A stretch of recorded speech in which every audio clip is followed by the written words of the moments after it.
I've needed a haircut for, I mean, it's probably a couple months. Yeah, it's been a couple months.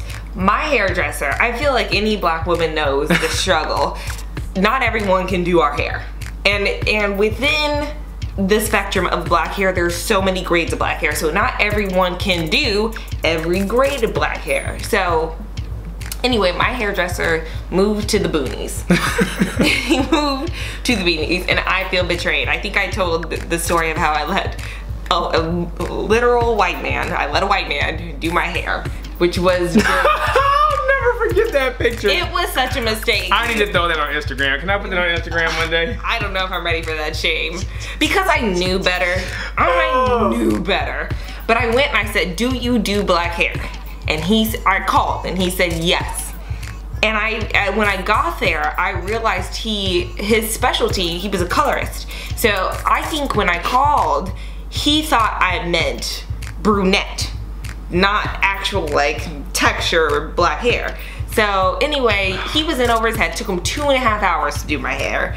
He was like snagging it, and then like he would dry my hair. He did like 4 sections and he dried it, and he tried to use that rolly brush. You guys, I was in hell. It was awful. Then he tried to like flat iron a section and it just went like, it was awful. He didn't get my roots. It was just a bad situation. So ever since then, even before then, I was really picky about where I got my hair done. But now I'm even more so like, I can't experience that kind of trauma again. That picture. So my guy moves to the boonies, and I'm looking for people. I found maybe somebody that I could go to, but I decided on Saturday night that I had enough. It's enough. I need to cut my hair. So I'm like, I could probably do it. My wife, ladies and gentlemen. Yeah. So I decided to give myself a little bit of a chop. It is significantly shorter. It is. But it needed to be.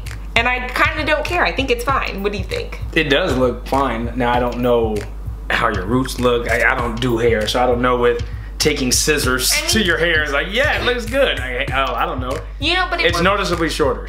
It was one of those things, you know how there are these memes when you're cutting bangs and you think like, oh, just a little more, just a little more, just a little more, and then you end up with this like little nub of hair at the top. So I kind of had that experience a little bit, but not too much. I think it's definitely uneven. It's not even, but I'm not stressing about it. I think this is just my level of like cares that I give. Literally, who cuts their hair with scissors? I do. But on a Saturday night. I cut my eyelashes. I think I've told this story before, but if you haven't heard it, I was 15, I was in a dance class, and this girl had beautiful long lashes, and she said, oh yes, my mom cut my eyelashes when I was a girl, so that they would grow longer and thicker. So I was like, oh, okay. So I went home that night, cut my eyelashes off, had nubs. That was when I was 15 years old. They're just now back. It took 10 years. Yeah. It took 10 years. Yeah, I feel like they're fully, like, I look no, at they do look nice now. You can see them. But it's been 12 years. And they are thicker though.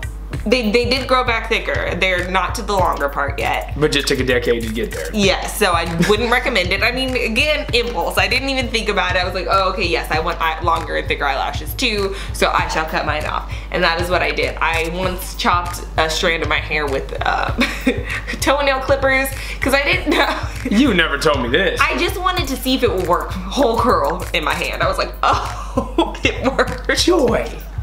I did that. What else did I do? Scissors and I have a checkered past. I can't be trusted with them. And then I decided to get hair cutting scissors. So I was really feeling myself when I gave myself this haircut. And we'll see. So you went out and bought hair cutting scissors was just what you did? Oh, I got them a while ago because I was gonna trim my own ends, which I did do, but I mean, I don't know. I think once I discovered that I have the kind of hair that grows back, my mom was always like, if you cut your hair, it might not grow back. And that's just simply not true. I have the kind of hair that grows. So I'm a lot more bold with experimenting with it. You know what's interesting is you guys hear how often Joy talks about she being worried about me being a husband, or excuse me, about me being a father. Now, I have a wife who is cutting her own hair with scissors, who doesn't know how to cut, who's cut her own eyelashes, who's cut her hair with nail clippers. And she's concerned, like in 4th grade. And she's concerned about me But raising our kids. I was in 4th grade. I was young. Oh, and I cut my eyebrow. That was the other thing with scissors. I did do And she's worried about me, y'all. You understand this? She's worried about me being a parent. Do you guys listen to these Let me tell you, atrocities? I have this thing in my head where I don't believe that something can actually cut through something. Because there's this is gonna sound kind of philosophical in a way, right? Like, I think that it's very interesting that a tree can be somewhere for 100 years. And then something can come along and cut it down in 1 hour. It's like, dang, you just undid 100 years in 1 hour. So it's the same with like my eyebrows or a strand of hair. I'm like, well, this has been here forever. There's no way I could possibly cut it off. And then it just goes. It's just this thing in my head that where I think that things are fairly permanent and they're just simply not. Just because they've been there does not mean they're going to be there.